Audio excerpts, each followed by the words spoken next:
welcome to the WeVoi Global Round Awards Ceremony. This is so exciting. Let me know where you're coming from, where you're tuning in from. Write it in the chat. Where is everybody tuning in from? I'm tuning in from Nottingham today. Ireland, amazing. I'm in England. Nottingham in England. Hi Siri, you are in Ireland, amazing. Well, Philippines, hello Elizabeth, Macedonia, hi Christina, Romania, Serban, hello, hello. Great, oh lovely, Malaysia, Thailand, Turkey, hello, and lovely to see you all. I see some familiar faces as well, which is nice to see. My name's Lara. I will be presenting today for the WeVoi competition, the Global Round Award Ceremony. It's so exciting. There is so much good work that has come out from all of you. I know it was a really difficult decision for the judges.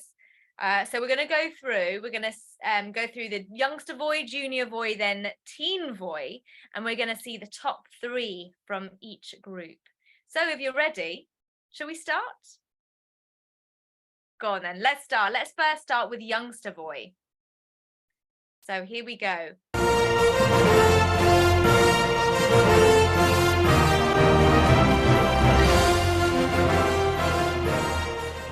Lovely, let's start with youngster Voi. In 5th place, we have, drum roll, Wei Ning Lee from Malaysia. Congratulations, amazing, amazing stuff. If you place, these are the globals, so this is a big, big deal. So congratulations, Wei Ning Lee. Lovely, who have we got in 4th place? Let's have a little look, shall we?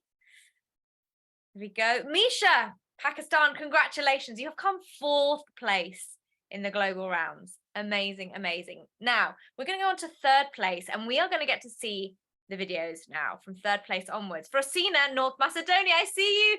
Frosina, I see you there. Congratulations. Let's watch your video. Hi, my name is Frosina Zachta, and today's topic is cyberbullying is a disease, don't be the one to spread it. Cyberbullying is a dark side of the internet that enables spreading hurtful messages to others. It's like a disease that ruins mental health of its victims. And while the media often concentrates on the victims of cyberbullying, they treat cyberbullies as an inevitable presence. Therefore, you should be aware not to unknowingly join this harmful trend and to contribute the spread of this epidemic. Cyberbullies do not necessarily conform to the stereotypes of bullies in real life. Their behavior is often a reflection of the struggles and insecurities they are going through. And think about it. What really drives you to type in a hurtful message? Do you feel the urge to vent out your anger or send a hurtful message just to fit in? Just remember that by doing so, you show prejudice and lack of empathy towards the others, who are probably more vulnerable than you are at that point. You might think that your action is insignificant, but the sum of similar comments can build up negative energy with augmented detrimental outcomes. As humans, we tend to think more about negative things and react more strongly to negative things than positive ones. This psychological phenomenon is a part of evolution because it helped us in earlier history to pay attention to the threats in the world. So, what should we do instead? Create a culture of support and respect online, and choose kindness over cruelty. This is the essence of our human nature. Don't be a silent bystander. Break the chain of hate. Our words in the digital world have the power to shape destinies, so let's use them responsibly, and let's use artificial intelligence to detect patterns of bullying online and provide a potential technological solution to this technological problem. Let's be the generation that breaks the chain. Oh, Francina, well done. Congratulations. How do you feel? I feel really good. You know, it's kind of, I feel really proud of myself because ever since I was little, I really liked talking and socializing, and to be able to speak on topics that other people have debated on for so long, it's like a big accomplishment for me that I got like a high place for a global round. Yeah. You should feel so proud. Great, great speech. Thank really you. Interesting topic. So thank you so much for joining us, and well done. Amazing. And everybody, please feel free to use the chat as well to congratulate your fellow competitors, because there is some great work here. So thank you very much, Christina. Now let's move on to 2nd place. Who have we got? 2nd place for the youngster Voi. We have got, drum roll, Zoya from Pakistan. Congratulations, Zoya. Oh, thank you very much. Everyone's in the chat now. Lovely.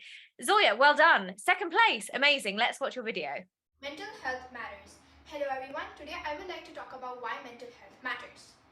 Now, mental health problems are also known as mental disorders. Today I would like to talk about the three main mental health problems.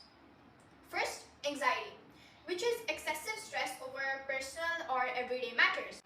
Second, social phobia, feelings of insecurity in social settings. Third, depression, feeling persistently sad, anxious, and empty. Let's look at some examples. Stressing over jobs and academics, worrying about fear of embarrassment or offending people. And let's move on to some of the causes of mental health. One of them is social isolation or loneliness, loss of family or people who are close to you, and severe or long-term stress. Research also shows that mental illnesses run in families, which means it can be passed down to you through genes. Let's look at some effects of mental health. It can cause people to be ostracized from their peers due to perceived unattractive personality traits or behaviors. This can cause anger, fear, sadness, or feelings of helplessness. Did you know, according to the National Institute of Mental Health, about 90% of suicides committed are due to mental health disorders? Now I would like to discuss some solutions that I have in mind. We can find professional help. Even we can find it online. We can join support groups. We can discuss this with our parents, trustworthy teachers or friends. We can spend more time with nature and connect with nature as it keeps our minds at peace. This can help us focus and improve our memory and overall skills. Moving on, now I would like to discuss the expectations we have if these solutions come to work out. There will be more stability in the future, the content will be better, people will be more satisfied with their lives, and the next generation will be more productive. As Noam Spencer said, mental health is not a destination, it's a process. It's about how you drive, not where you're going. That was fantastic. Thank you so much, Zoya. I don't know if you're here, Zoya. Is Zoya here? Can anyone see Zoya? I don't know if she's here. Right. If anybody does know Zoya, then please pass on our huge congratulations. Clearly an absolutely brilliant speech about a very important topic. So thank you so much, Zoya. Lovely. Shall we move on to the first place?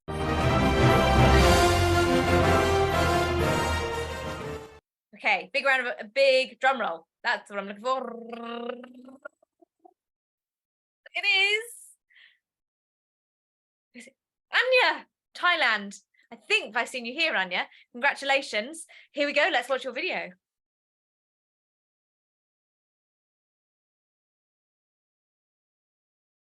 Have you ever set a goal to yourself and found that it's not quite easy to achieve?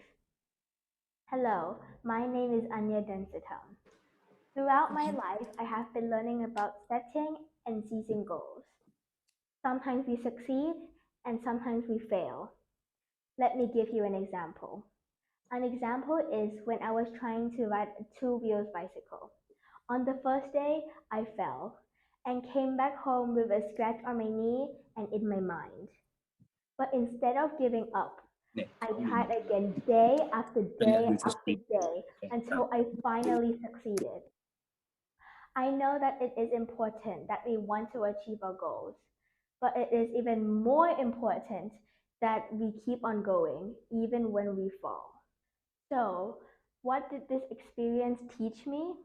It taught me three important lessons about resilience. First, there is no success without challenges. A smooth sea never made a skilled sailor. Second, it is okay to fail, but make sure you fail forward and learn something from it. Third, stay committed. You can change your plans, but never ever change your goals. With this, I would like to encourage us all to have the growth mindset and be resilient. We should welcome all challenges and be ready to fail. Control your capabilities and adopt new skills to the fullest potential. Be passionate and stay committed to your goal. As Thomas Edison said, Our greatest weakness lies in giving up. The most certain way to succeed is always to try.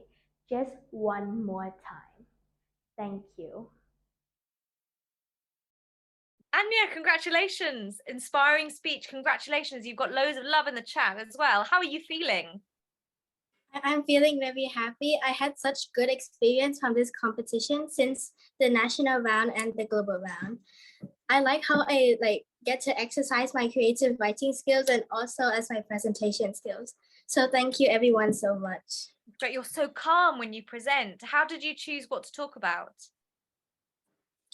Well, when I was thinking about my speech, I always had this idea when I was young, how I always wanted to try to do everything and also kept on trying, even though I failed. So I just wrote a speech about it. Great. I personally do feel really inspired by that. MME says inspiring speech. Congrats. Totally agree. Well, thank you so much for joining us and sharing that with us. And congratulations, you are our youngster boy first place. Thank you. So right now, youngster boy, let's move on to junior boy then, shall we?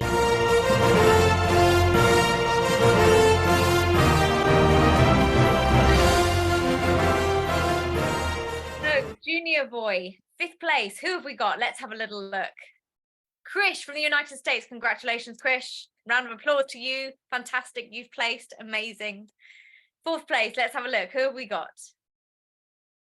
4th place. Petru from Romania. Congratulations. You've come 4th. Massive deal. As I said, if you come in these top 5, it is a big deal. Thank you. Oh, Thank well you. done. You're there. Great. Hello. Well done.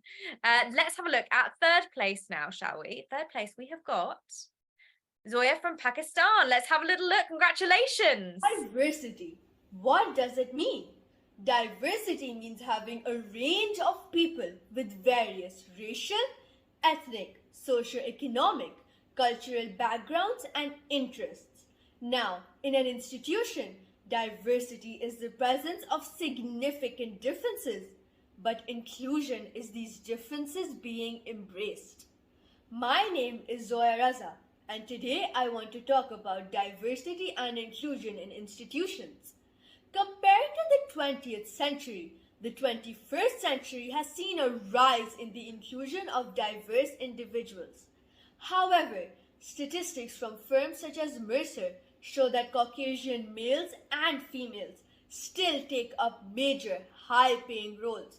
Despite an improved labor market, African Americans, Hispanics, Asians, and other racial groups still face discrimination while searching for jobs. Inclusive environments are essential for harnessing the power of diversity, as research across the globe has repeatedly shown that diverse groups have outperformed homogeneous ones. Our responsibility here is to make sure that everyone's voice is heard. People of authority in schools, colleges, and workplaces should ensure that every individual, no matter which race, gender, or age, has a say in decisions and their opinion is valued. In the words of Liz Fosslin and Molly West Duffy, diversity is having a seat at the table, inclusion is having a voice, and belonging is having that voice being heard. Thank you. Zoe, that was absolutely fantastic. Thank you so much. Oh, there you are. You're here. Brilliant. Let's see if we've got you. We can get you on. You there? Yes, you're here. Congratulations. And it's the same chair featured. Very nice. I like. Yeah. How do you feel? I feel really proud of myself because I had also taken part in the national round. So the global round obviously is a really big thing. So I'm really proud of myself because diversity is the topic that I really wanted other people to be aware about as well. It's great. You've shown us so much about the power and importance of diversity, and with such a wonderful energy as well. You present with such a great energy. So, Thank you. Well, thank you so much. Absolutely brilliant. Thank you for joining us. It's lovely to see you too. Lovely. Let's move on then.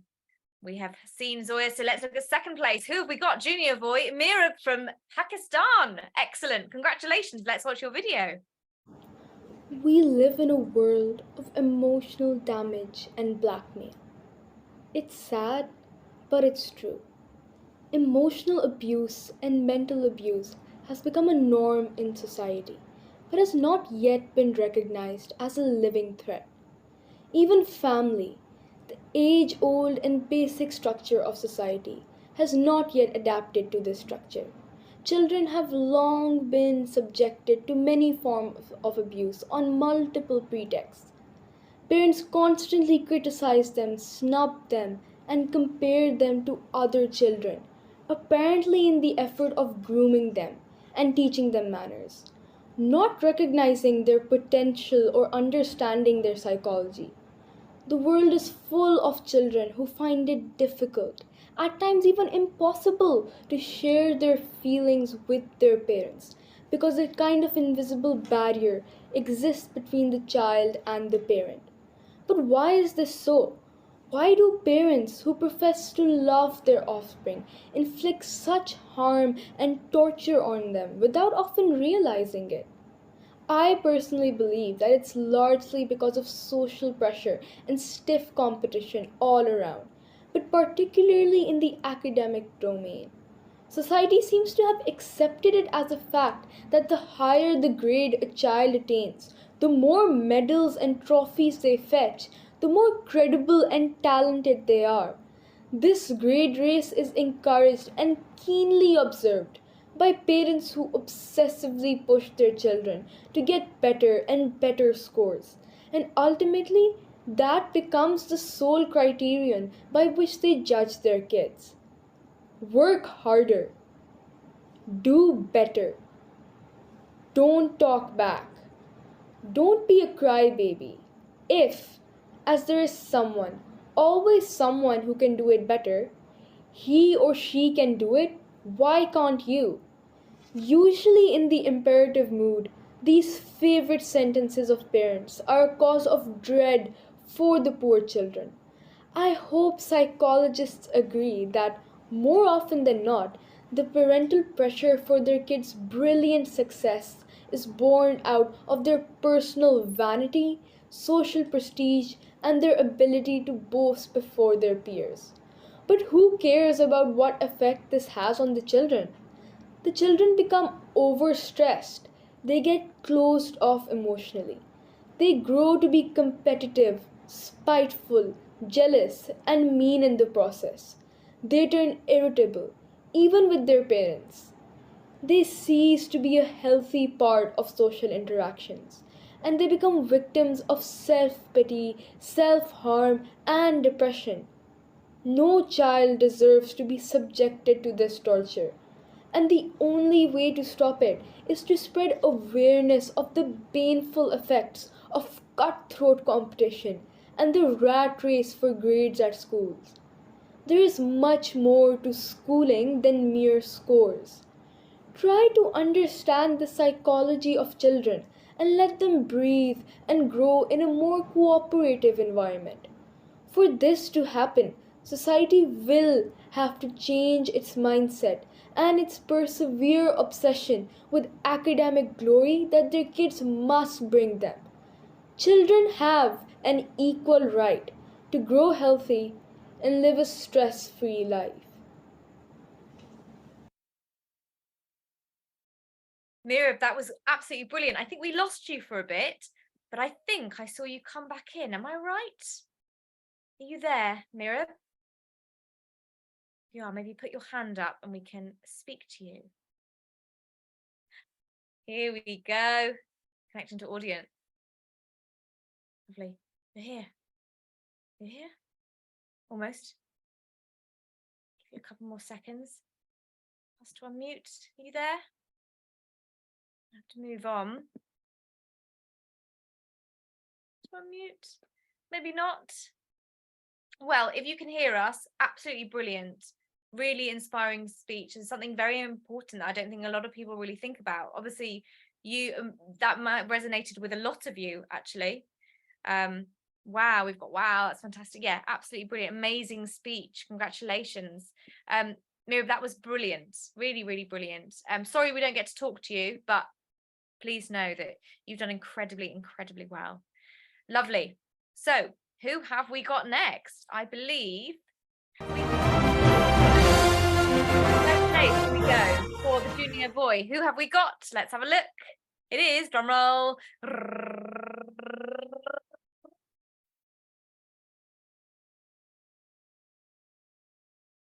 Safe from the United Arab Emirates. Congratulations. You have come first place in junior boy. Well done. Let's have a little watch of your video. Ladies and gentlemen, imagine the following. You're a student completing a task with a simple click of a button. How easy, right? How about being in the teacher's shoes though, where nobody's learning and a majority of the class gives the same answer on the task? Is AI beneficial, or is it harming our youth's independence and capabilities within education? Greetings, my name is Saif Agihi, and today I'll be explaining and overviewing the true impact AI has on the education sector today and the future ahead of us. Artificial intelligence has had a significant influence on education. It has revolutionized the way we approach schoolwork, bringing incredible convenience and efficiency. Tasks that used to take hours may now be accomplished with a few clicks thanks to AI-powered solutions. The educational environment is being transformed by AI algorithms that write essays, handle hard arithmetic and mathematical problems, deliver fast translations, and do significantly more as well. In fact, up until now, this speech has been written all by AI. Just kidding, it would probably write a whole lot better. However, it is vital to consider the potential implications and risks of this new development. While AI helps speed up task completion, it may also limit true learning. Education entails critical thinking, analysis, as well as the intellectual progress, not only the end results or the grades. Overly relying on AI has the potential to harm human cognitive capacity and prevent deep learning. To elaborate, ethical difficulties arise as a result of the ready availability of AI-powered solutions. Some students may be tempted to plagiarize or perform acts of academic dishonesty. Students miss out on the ability to develop their own thoughts and ideas by creating full papers with a single click. In order to find balance, we must see AI as an improvement to our learning experience rather than replacing it. It may assist with information access, data organization, as well as guidance. However, in order to study, question, and create, we must actively engage with the material of school learning. It is critical to use it as a tool for efficiency while keeping the spirit of authentic education. Thank you. Safe, that was absolutely brilliant. Are you here? Thank you. Yeah, I'm here. You're Yeah. here. Fantastic. Congratulations. How do you feel? Thank you so much. I feel really good. It's a great feeling. I've competed in WeVoi several times now, and it's definitely given me a good chance to participate in giving a speech, writing the speech, working on my writing, which has overall been something I've always been looking forward to each round. So hopefully get to participate again. Brilliant. And you did a great job. Why did you choose to talk about AI? Well, I chose AI because it seems to be one of the things that is very commonly used within students, schools, teachers as well now, but it's having a big influence on education because some students will get full marks for efforts they don't put. Some students will get half marks or their marks reduced because other students use AI. I feel like there is an unfair advantage or possibly ways of using AI correctly that really needs to have awareness brought towards, so. I think that's a really, really good point. You're getting lots of love in the chat. Yeah, very professional, MME says. Brilliant. Well, thank you so much, Saif, and huge congratulations to you. Thank you so much. Great. So that's youngster boy and junior boy done. Let's go to teen boy.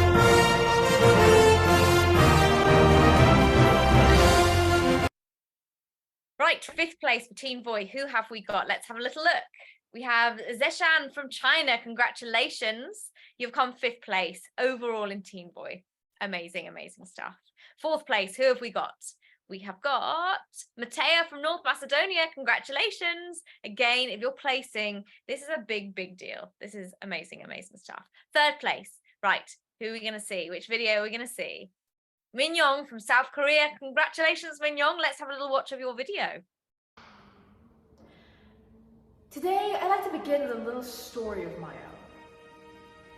Ever since I was very little, my family used to tell me, "Oh, dear Minyoung, you go to med school, become a doctor. Because that is what successful people do. That is how to become prestigious in life." And little me would think, "Oh, okay, why not? I shall go to med school and live that fine life everybody tells me to do." But as I entered high school, I began to realize that my interests had nothing to do with going to med school. The world was so much bigger than what I expected it to be. I was just trapped in this mindset that I was only supposed to do the things that other people tell me to do. The things that my family designated me to do. Well, that's not true. In fact, I am the protagonist of my life. Meaning that the decisions I make, the choices I make, are what chooses the main character, the plot, and setting of my life story. I've seen so many teenagers and students around me being hesitant to make a choice because of other people, especially their family, going against it, telling them to do something else. But think about it. A decision you make in life isn't just a temporary fling. It's something that shapes your individuality, something that chooses your further path and career. Why let other people take that away from you? Why give that prestigious opportunity to someone else? Which is what I'd like to tell all of you. If you ever feel hesitant towards making a choice, but you feel the strong want and need for it, do it. Go for it. Do what you wish to do, because you have the free right and freedom for your own choice. Happy life isn't going to med school or law school, but living based on your own decisions. Thank you. Oh my goodness me, I'm feeling chills from that. Are you here, Mignon? Hi, yes, I am. Yes, you are. Congratulations. Oh, huge, huge congratulations. Are you on video? I think I can't turn on my video with this device right now. Sorry. Not a problem at all. How are you feeling? I'm just so honored for this amazing prize you gave me, and I just wanted to share what I felt the most deep inside recently, and I'm just really happy that I was able to deliver such a message to so many people. I'm just very honored. You are such a natural public speaker, and I cannot wait to see what you do next. It's people like you guys that will change the world, so it's very, very exciting. Congratulations. Thank you. Lovely. Now, let's move on, shall we? Second place for Teen Voi. Who have we got? Let's have a look. Who's come second? Amar from Pakistan. Congratulations. Well done. Let's have a look. Let's have a look at your video.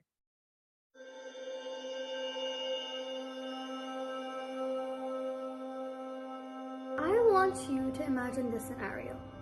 That one day, you are abducted from your home, and soon afterwards, you are subjected to torment in a desolate place, with various others like yourself bound in chains of sorrow.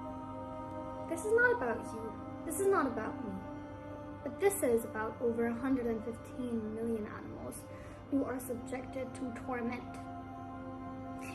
But the number is thought to be even much more than this, as only a few countries actually gather and publish such statistics.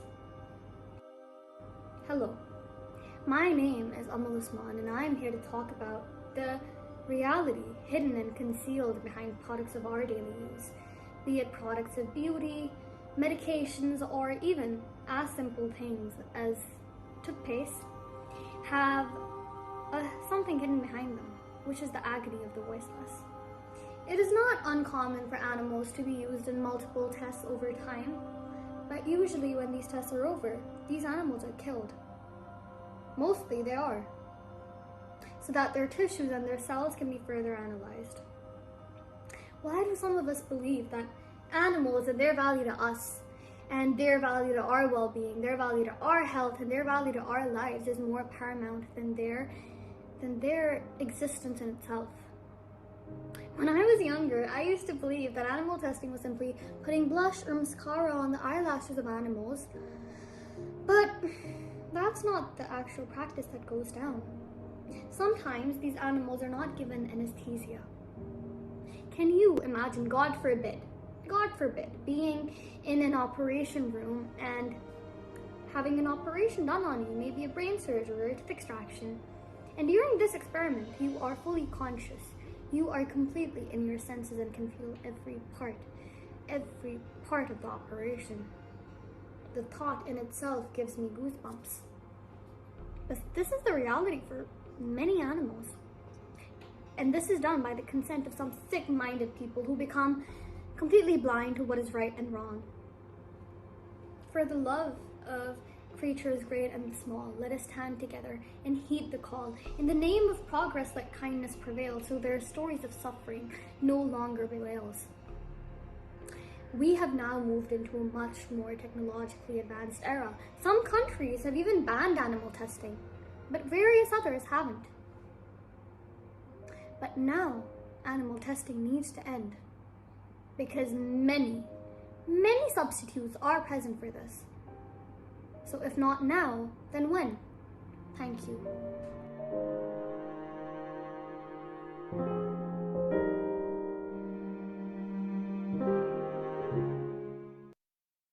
Amal, congratulations. That was fantastic. Absolutely fantastic. Very, very moving. How are you feeling?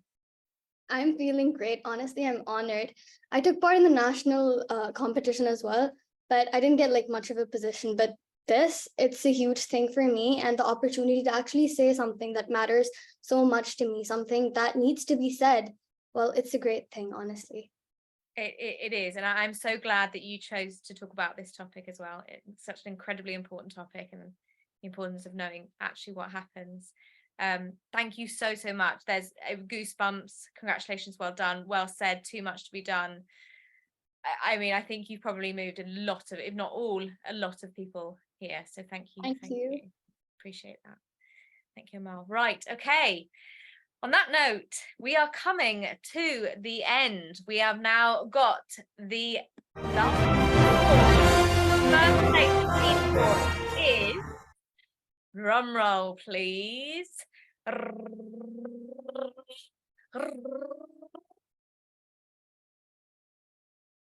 Sophia. I think I just saw Sophia coming from the waiting room. Perfect timing. Lovely, Sophia. Let us watch your video. Congratulations. Picture this. You're a normal 10-year-old child living a normal life.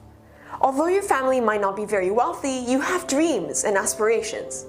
You want to become a doctor or maybe a football player like those you watch on screen.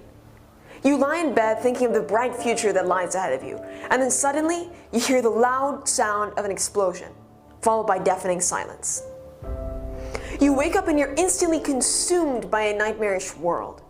Your family is dead, your house has been destroyed, and all of your possessions have gone up in flames. Now tell me, how do you pursue your dreams and aspirations with no family, no house, and no money to survive? This is the reality of millions of children worldwide. Hello everyone, my name is Sophia Fagihi and I'm one of UNICEF's youth advocates here in the UAE. And today I'm going to be talking to you about pacifism. The idea of pacifism is often neglected by the media for being something that is utopian or unattainable, but I'm going to take a moment to explain to you what it actually means.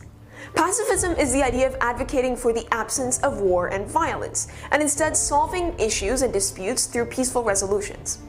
This is entirely doable. We have entire organizations, namely the United Nations and its subsidiaries, that work with the sole purpose of fostering diplomacy, and diplomacy has existed in political affairs for thousands of years.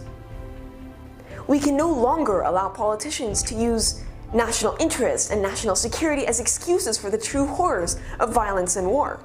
According to the World Bank, over 526,000 people die annually because of criminal violence and armed conflict.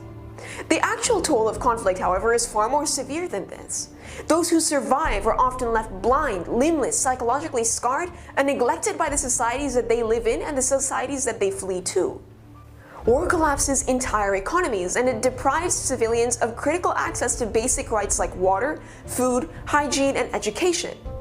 Beyond that, it can also create long-lasting trauma and grief within communities that are no longer able to build themselves back up. Criminality also reduces the efficacy of the justice system and creates fragile states that are forever crippled by conflict and lack of trust between the civilian population and the higher justice. There is simply no positive outcome when violence or war are involved in anything. However, given all of this, our world is still sadly plagued by conflict.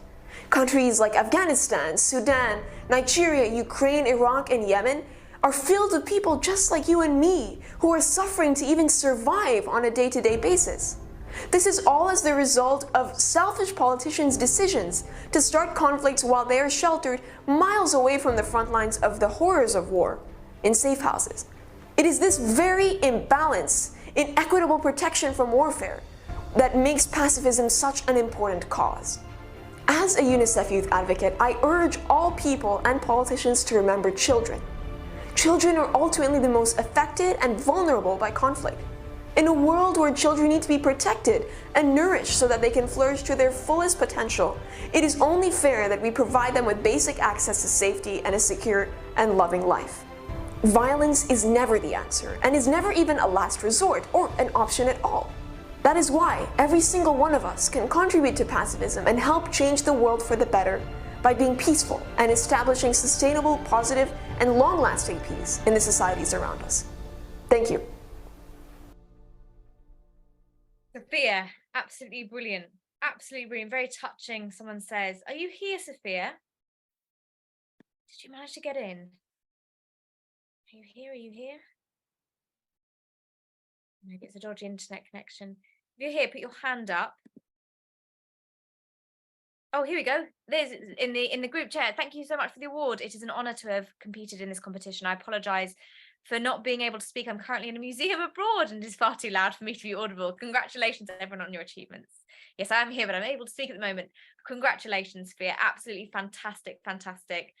Very moving speech. Great job, as Serban says. Thank you. Well, thank you so much to all of you for being so fantastic. As I said earlier, there is so much talent in this room, in this Zoom meeting right now, and the talent was exceptional in your videos. Thank you so much for sending them in. I cannot wait to see what you do in the future. It's people like you that will change the world. So let's have a look. I think we've got a few more notes to give you about prizes, etc.